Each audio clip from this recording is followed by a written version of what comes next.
Hi everyone, my name is Dan Hirsch and I'm the Dean of Campus Life over at Pitzer College. I'm here to talk to you today about the research that's been done over the past 40 years or so regarding alcohol, and especially as it relates to college students. Some of this presentation is based on my own research, but a lot of it is based on research that's been done from colleagues all over the country.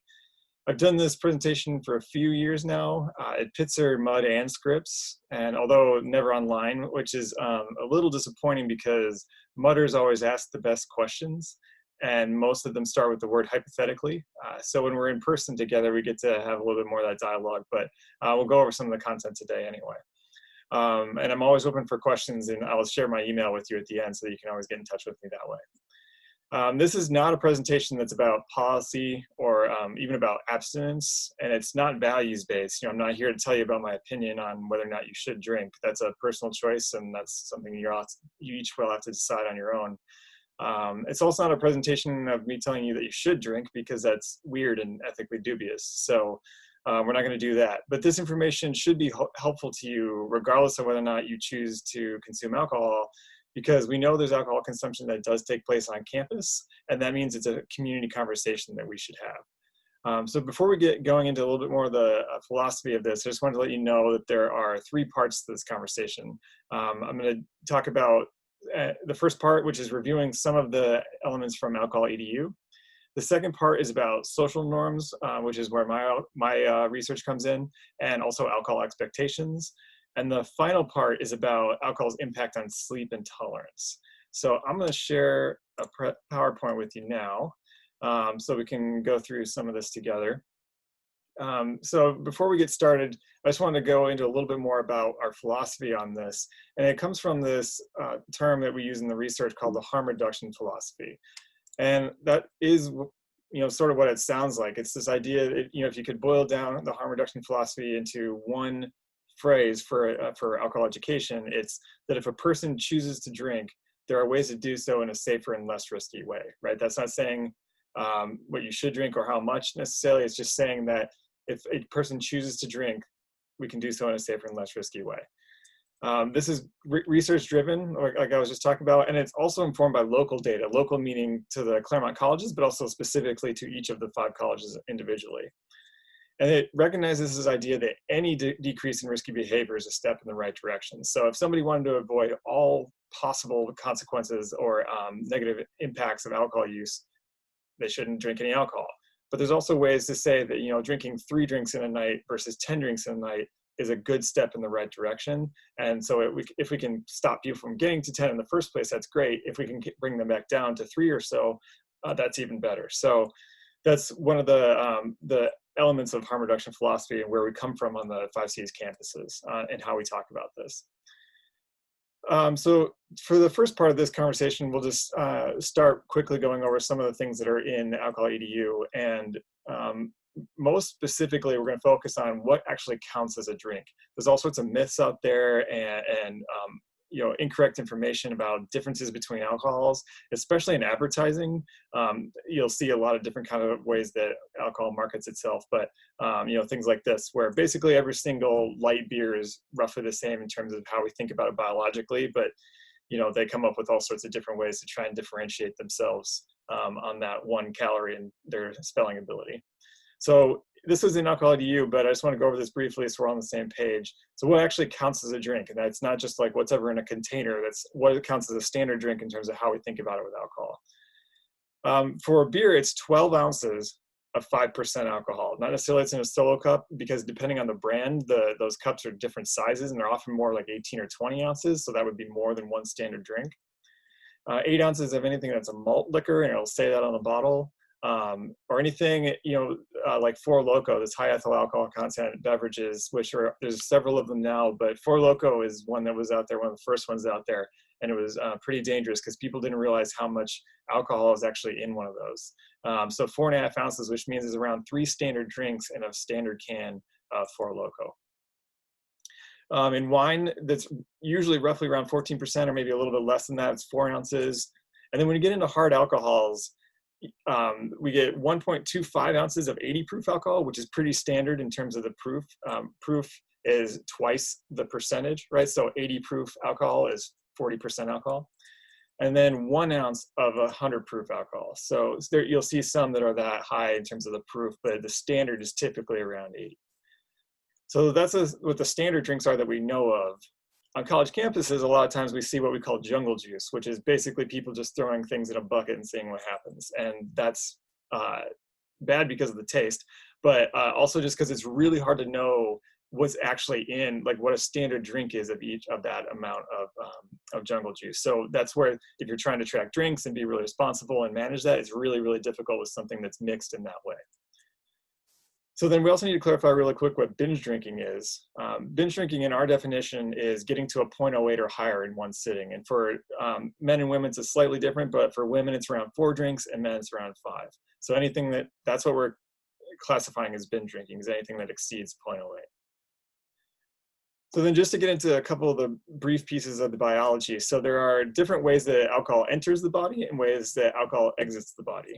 So for factors that have impact getting into your bloodstream and into your system, the absorption of it, and contributes to intoxication, there's 4 different factors that we need to think about. One is the type of alcohol consumed, right? Like, so if you're drinking hard alcohol versus a beer, that's going to impact, because of the proof and how much more alcohol is in the hard alcohol, it's going to change the way that it's absorbed and how quickly it gets into your system.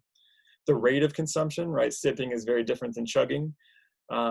Food in the stomach. People often think that if they get intoxicated, they'll just eat a loaf of bread and they'll be good because it absorbs all the alcohol. And that's not how that works. What happens is, if there's food already in the stomach before alcohol is consumed, and then during the course of consuming alcohol, it'll slow down the rate at which the alcohol is absorbed, which means that BAC won't spike because it gives you more time to absorb it. So it's just extending the time that it takes to absorb, which means that the spikes aren't as high. So it's a really good strategy if you're going to go out for a night or whatever it is. Always having food in your system is a good thing to do, and then over the course of the evening as well, not just at the beginning. And then effervescence, if it's bubbly. So something that's sparkling, like champagne, or a mixer that's carbonated, will facilitate the entry of that alcohol into your bloodstream faster than if it was a still drink. So things that, so that's getting into your system. Things that get out of your system: oxidation, sobering up. There's time, and that's it. That's the list. I always ask this question, you know, like, what else helps people sober up? And people say things like drinking coffee, right? But then you just get a really wired drunk. That's not actually going to sober the person up. And then people say things like, give them a cold shower, which just gives you a cold, wet drunk, but it doesn't actually help you sober up at all. And it may feel like that, but it doesn't drop the BAC in any way. The only thing that gets it out of the system is time. And so, and we think about BAC, it's a really critical thing to think about in terms of harm reduction philosophy, of trying to maintain a BAC that will be less likely to cause challenges later on. There's a couple things to think about. Time, so like what we just talked about in terms of how long over the course of the evening someone is drinking, that person's weight, and their birth sex. And I bring this up because it factors in differently for different people. So let me give you an example of that. If a 160-pound man and a 120-pound woman both have 5 drinks over 3 hours, their BAC is going to look very different. They have the same amount over the same time. The man's going to be around a 0.07, you know, so pushing that 0.08 limit, but the woman's almost double that, or a little over double that, right? So it's something to be aware of. I see this when people are trying to play games against each other. You know, not all people are created equal in terms of how their body's going to be able to process. So it's really important to know your own rate and how it's going to impact you, just so you can be safe and practice safe drinking. So that's some of the basics from Alcohol EDU. I want to add a little bit more to that in terms of what does the BAC actually mean in different levels on the body. So everything up until about a 0.06 is the things that people report liking about alcohol, right? That, you know, if it makes me feel relaxed, I get a little bit of buzz, you know, I'm feeling good. At 0.06 is where we start to see the cognitive judgment become impaired. And this is what's known in the research as alcohol myopia, which you'll hear people talk about how alcohol inhibits inhibitions, which is true, but it's a little more nuanced than that.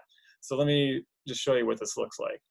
So alcohol myopia is this idea that as alcohol enters the system, it impacts our ability to really take in the cues that are always there for us in a normal day and under sober conditions. So there's 2 different kinds of cues. One is the impelling cues that tells you, like, this is great, keep doing that thing because there's all these benefits associated with that. Then the inhibiting cues are when your body is thinking about and your brain's thinking about the consequences of some action. So for example, burritos are awesome, so I'm going to keep eating those. But at some point, my body's like, maybe you don't need that fourth one because you're going to get really sick. Or maybe I'm thinking about really demonstrating my awesome parkour skills, and then I don't think about necessarily what's going to happen when I eventually trip and land on my face. And that's what's happening with alcohol myopia. Specifically, the inhibiting cues are being minimized in terms of their relationship to our behavior.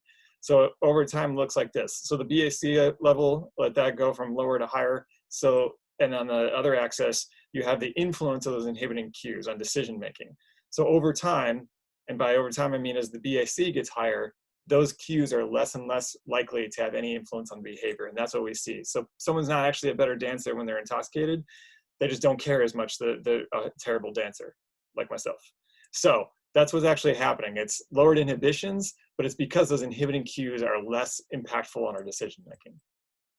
So back to this chart. This is where we start to see some bad things happening in terms of nausea, motor skills. 0.08, is on the legal limit for driving. And then we start to see the clear deterioration in these motor skills and cognitive judgment. Then we start to see, partial blackouts or grayouts, as some folks call them, and blackouts start happening around 0.15. And then you'll see that these ranges are a lot bigger than they were at the beginning. So it doesn't actually take a lot of alcohol to get into these places that's a little bit dangerous. And then a lot dangerous as we get up to like the, past 0.15 and that. But let's talk about specifically what a blackout is, because you see the lethal dose there, and that's really, really scary. I think people know what that looks like when they see it, even if they've never seen it before. And hopefully none of you ever do or experience that. But I'm going to talk about that gray out range and the blackouts, specifically what a blackout is. So over the course of the day, we get a bunch of these things happening, right? Sensory input. Something happens and creates a sensory memory. I meet somebody, I see an airplane in the sky with my daughter, and we talk about it, like these kind of things. So these give you sensory memories, and they're instantly coded into your short-term memory. And then when we're sleeping overnight, all these get downloaded into our long-term memory. If you've ever seen the movie Inside Out, that's what's happening when they hit the little button, they all go into long-term memory, right? It's like these get coded while we're sleeping into long-term memory. And then the next day, we're able to retrieve them because they've been coded. So this is why we know where our room is every night. Like, this is why we know the things that we know, even if we didn't necessarily have to learn them that day, because they're coded and we can retrieve them. But when someone goes to sleep with alcohol in their system, that process of coding gets interrupted or completely stopped, which is a blackout. And then there's no retrieval of that. But this is why people think, you can gauge someone's intoxication based on how they're talking to you, these sort of things. And that's not always the case. In some extreme cases it is, but somebody can be in this blackout range having a total awesome conversation with you and the next day have no memory of it, and this is why. So it's just something to be mindful of as we're thinking about how we're engaging with other members of our community. And one other quick thing on this I want to bring up is on alcohol and the biology of it, is that alcohol is actually a biphasic effect drug, which means it has a stimulant effect and a depressant effect in terms of the subjective experience. So it looks a little bit like this. So you have that baseline feeling of sober homeostasis, and then euphoria and dysphoria, the subjective experience of that drug going up and down. And over time, as someone, in time I mean in terms of one night of drinking or whatever it is, the start of that is that it's a euphoric effect. This is the buzz that people like. And then as that process goes on, it becomes more of a dysphoria, not depression, but it just is it's a slowing down effect, and then back to sober. The way I think movies or whatever portrays it is, the more I drink, the more awesome this is going to be, which is really not the case. We clearly see a point of diminishing returns, which is right here on that apex, and we know where this is biologically, and that's 0.06. From the subjective experience of alcohol, 0.06 is the optimal place to be in terms of the most euphoric it can be. I'm not saying you have to get there, but once you exceed a 0.06, there's no more added euphoric experience of alcohol as that goes along. And if you download and look up your own BAC chart, which I highly recommend, you can put into it your weight and your birth sex, and it'll give you your BAC chart. Mine looks like this, but you can see that 0.06 is the line at which the green area of awesome turns to the red zone of doom, right along that 0.06. And that's exactly why that's built like that. So that's the end of part one, and we'll come back in a few minutes with part two.